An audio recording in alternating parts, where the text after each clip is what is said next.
Olá a todos, olá Dr. Lightman, Dr. Lightman, olá, olá. Então continuamos a nossa série de programas Estados Espirituais e hoje gostaríamos de falar acerca da luz. Acerca dos diferentes tipos, formas, o que é a luz, como influencia a pessoa, como a pessoa sente a influência da luz. Talvez possamos começar da primeira pergunta. Por favor, defina o que é luz, Dr. Lightman. A luz espiritual é a influência do Criador no desejo de receber prazer chamado ser criado. Michael, existe uma diferença entre a luz e o Criador, a força superior, entre estes conceitos? Dr. Leitman, certamente que sim. Existe a origem em si própria chamada o Criador, a origem de tudo o que existe, e existe a luz, que é a sua influência sobre a sua criação. Michael, podemos dizer que a luz é prazer, preenchimento? Dr. Lightman, isso já é quando o ser criado recebe a luz, depende de que forma, e então pode ser sentido como prazer, mas também pode ser sentido como o oposto, ou seja, luz não é sempre luz. Dr. Lightman, é uma influência que vem do Criador, mas o ser criado precisa de estar pronto para o sentir. E de acordo com a sua equivalência de forma com a luz, pode sentir prazer da luz ou até o oposto. Michael, então tudo depende do ser criado. Dr. Lightman, certo? A luz é neutra. A luz é neutra e o ser criado pode mudar-se. Michael, que tipos de luz existem? Dr. Eichmann, muitos tipos de luz. Muitos tipos de influência do Criador sobre os seus seres criados. Luz direta, luz refletida, luz circundante, luz de cima para baixo, de baixo para cima, que se divide em muitos outros tipos de luz. Luz é simplesmente a influência do Criador. E pode haver muitas destas influências. Michael, se pegarmos nos tipos principais de luz, tal como diz luz direta e luz circundante, qual é a diferença? Dr. Lightman, luz direta é aquilo que o ser criado sente que vem diretamente do Criador, e luz circundante é aquilo que sente como a influência do Criador sobre ele, através de algum tipo de forma indireta. Michael, podemos dizer que a luz direta é aquilo que sentimos diretamente dentro de nós próprios, como a influência do Criador, e a luz circundante é através de diferentes acontecimentos, pessoas? Dr. Edmund, sim, também pode dizer isso. Michael, como é que a luz influencia a pessoa constantemente? Depende de como a pessoa a atrai sobre si próprio. Dr. Leitman, a questão é que nós estamos sempre num oceano de luz. Mas como a sentimos? Estando preparados para um ou outro tipo de influência do Criador sobre nós, isto já depende de nós. Portanto, não podemos dizer nada de concreto. Tudo o que vem do Criador é chamado luz, e a pessoa, de acordo com a medida na qual é compatível com o Criador, de forma mais forte sente esta influência. Real, então, da nossa parte, da parte do ser criado, existe a percepção consciente da luz e a percepção inconsciente? Dr. Whiteman, certo? Michael, podemos dizer que a luz nos influencia apenas de forma consciente? Ou pode influenciar-nos mesmo quando estamos inconscientes dela, como por exemplo uma criança neste mundo? Dr. Lightman, a luz é algo que nos rodeia constantemente, opera sobre nós, existimos dentro dela. Mas a questão é que na Kabbalah estamos a falar da direção da influência da luz do Criador para nós, ou como podemos despertá-la sobre nós próprios, esta influência. Michael, a pessoa que está em realização sente a luz conscientemente ou por vezes de forma inconsciente? Dr. Lightman, a pessoa que alcançou a realização espiritual desperta constantemente a influência da luz sobre ela. Então, quando a pessoa desperta a luz de forma consciente sobre si própria é uma luz, e quando não o faz de forma consciente, então. Bem, eu vou dizer da seguinte forma: a pessoa vive neste mundo, sente diferente as descidas, ascensões, boa disposição, má disposição, acontecem em diferentes situações, é tudo a influência da luz? Dr. Lightman, claro, isto é como sentimos a luz. É transformada em nós em diferentes visões, formas, feitios, mas no geral, para além da luz e do desejo que é oposto a ela, não existe mais nada.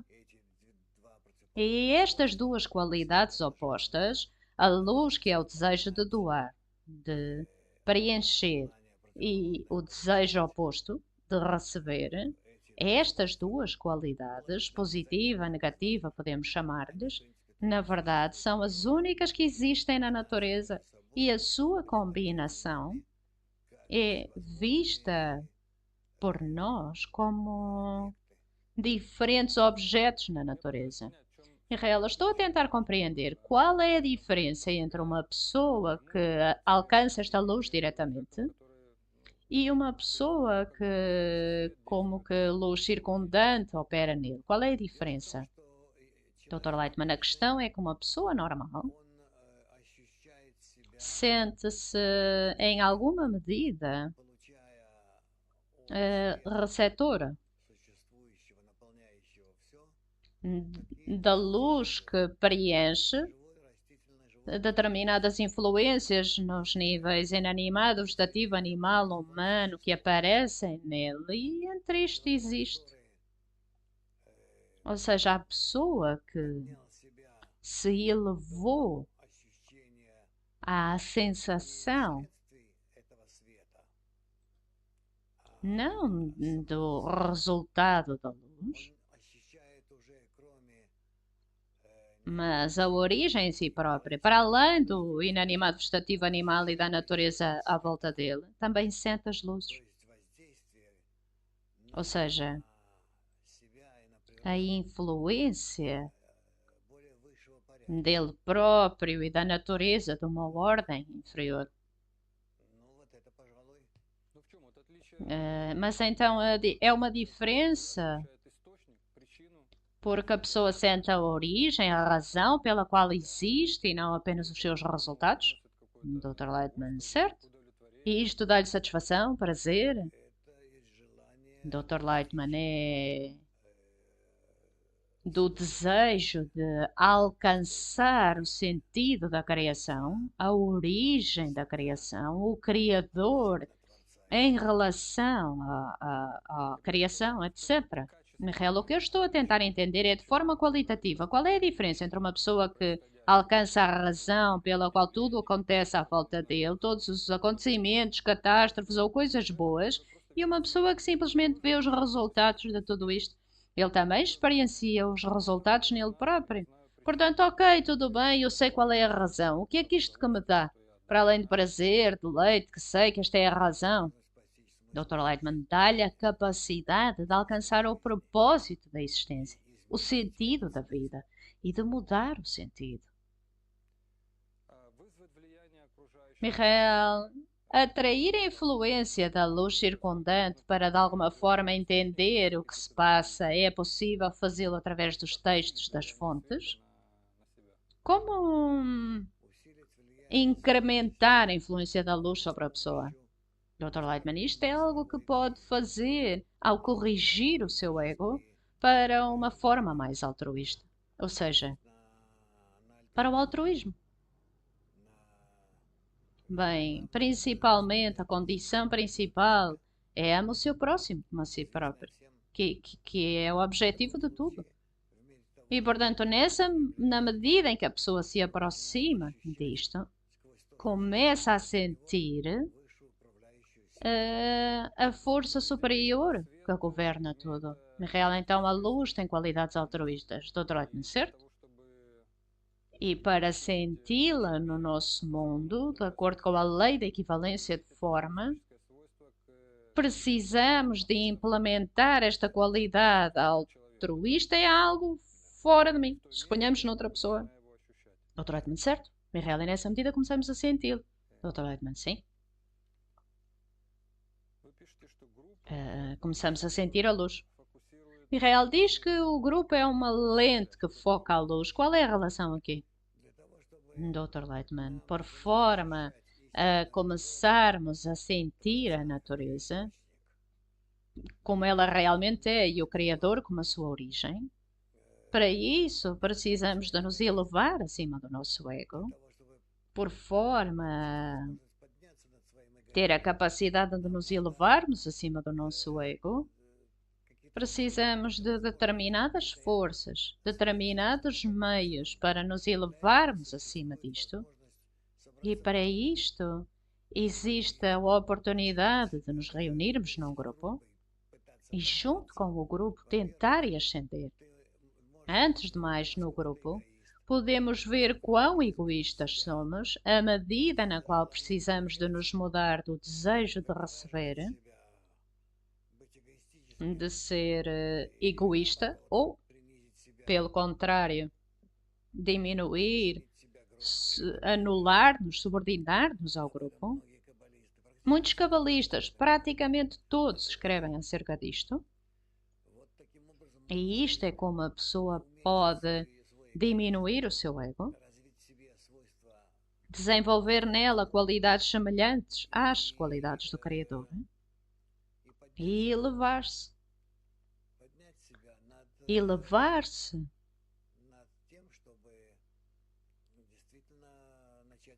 por forma a verdadeiramente começar a sentir a natureza superior. É real, então, o meu egoísmo, a minha natureza, a minha verdadeira natureza é como um filtro que oculta essa luz das nossas sensações? Dr. Letton, certo?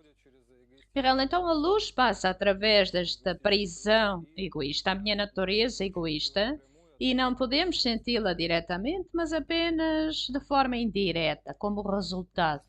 Dr. Leitman, suponhamos que sim. Michael, em conclusão, gostaria de perguntar: a tecnologia em si própria, de como atrair sobre nós a luz?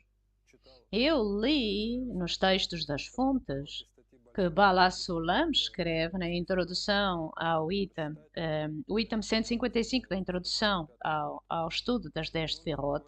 Ele diz, portanto, devemos perguntar-nos por que então os cabalistas obrigam cada pessoa a estudar a sabedoria da Kabbalah. Ele diz, de facto, existe aqui algo que deve ser publicitado. Existe um remédio valioso para aqueles que se envolvem na sabedoria da Kabbalah. Embora não compreendam o que estão a aprender, através do anseio de compreender o que estão a aprender, despertam sobre si a luz que rodeia as suas almas. Ou seja, quando a pessoa lê os textos que não compreende, através disto desperta sobre si a luz que reforma a sua alma, anseia por revelar. Como é que esta tecnologia funciona?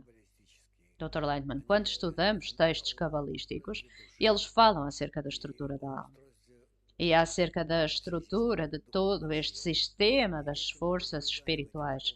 E através disto despertamos estas forças espirituais e elas operam em nós de forma mais intensiva. E isto é como nós, ao despertarmos, nos desenvolvemos mais rapidamente nesta direção. E, portanto, estudar Kabbalah, estar envolvido na Kabbalah, mas ainda num estado em que o fazemos num grupo, ou seja, numa determinada quantidade de pessoas, numa determinada quantidade que anseia pelo mesmo objetivo de revelar o Criador, revelar o mundo, este tipo de estudo impulsiona a pessoa. Real. Então a pessoa senta-se com outros num grupo, supostamente a ler o livro do Zohar, a dizer palavras que não são de forma alguma claras para ele, mesmo que compreenda o seu significado em hebraico, não compreende o verdadeiro significado destas palavras, e diz que através dos seus desejos, mesmo que não perceba nada, desperta sobre si a luz que está à sua volta, que se torna luz interior. Não fala de grupo. Então, o que eu estou aqui a tentar entender é, existem vários métodos, ou seja, existem métodos em que trabalhamos num grupo, atraímos a luz, lemos um livro que não compreendemos, Dr. Leitman. Existem muitos métodos para atrair sobre nós a luz que reforma. É estudar, é mesmo quando está sozinho, mais ainda quando está com um grupo. É o tipo de trabalho pelo benefício da humanidade, mesmo sendo correto, verdade, quando dissemina a sabedoria da Kabbalah, ajuda as pessoas, etc. Real, então, existem vários métodos sobre como despertar a influência da luz sobre nós. Dr. Eichmann, certo? Mireille, boas ações. Dr. Eichmann, certo? Então, eu compreendo que... O que é que esta luz faz?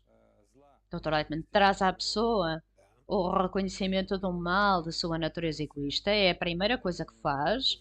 E então esta luz desperta na pessoa o desejo de se tornar corrigida. Dr. Eichmann, certo? E o terceiro é que traz a pessoa a uma oração interna, um pedido interno de correção. E então existe a correção e a pessoa sente isto como luz interior, mas anteriormente para ele estava no exterior. Dr. Ekman, sim, também pode dizer isto que sim. Real, então este é o processo. Dr. Ekman, certo. E quando isto acontece e a pessoa sente que tem luz interna, então agora não há mais perguntas. A pessoa começa a sentir a luz superior, começa a desenvolver-se dentro desta luz superior. O seu eu espiritual é como se abrisse. É como vemos. O que vemos na luz do sol. Um cabalista vê na luz espiritual. E para ele, outro lado da criação torna-se revelado. Que lhe mostra, que lhe diz acerca de tudo o que existe que está ao oculto dos outros, mas dele não. Real, então quando a pessoa recebe prazer no nosso mundo, já não pergunta porquê e para quem, mas simplesmente tem prazer, está nesse preenchimento, até que se torna vazio novamente e uma e outra vez. Então, na espiritualidade, quando a pessoa sente esta luz interior, então a seguir, Dr. Eichmann, pelo contrário, procura formas de corretamente influenciar os outros de uma boa forma, deleitar os outros, o Criador. Então tem o pensamento, eu estou preenchido e os outros? Dr. Lightman, obviamente, pois o sentimento do bem inunda-o. O que ele sente do Criador deseja expandi-lo dele próprio aos outros. Mireille, ok, muito obrigada. Estados espirituais, até à próxima. Tudo do melhor.